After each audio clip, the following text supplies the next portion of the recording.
Siswa sekolah saat ini sedang dalam masa liburan usai pembagian raport.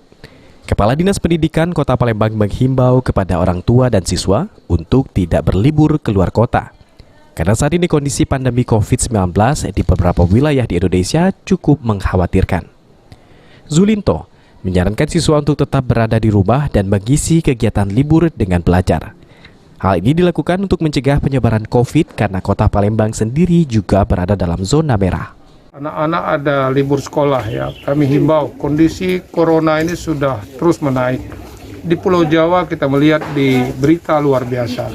Maka kami minta anak-anak kami yang ada di Kota Palembang dan masyarakat, warga masyarakat selaku orang tua tidak usah melaksanakan liburan-liburan keluar Kota Palembang.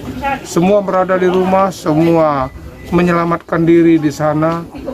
Silahkan belajar dan berdoa di situ ya. Janganlah keluyuran kemana-mana. Meski masih menunggu petunjuk, Dinas Pendidikan Kota Palembang telah menunjuk beberapa sekolah SD dan SMP untuk menggelar pertemuan tatap muka secara terbatas dengan menerapkan protokol kesehatan dan pembatasan jam belajar. Menjelang pertemuan tatap muka, sekolah juga telah meminta persetujuan dari orang tua murid untuk pertemuan tatap muka. Aprianto, PAL TV.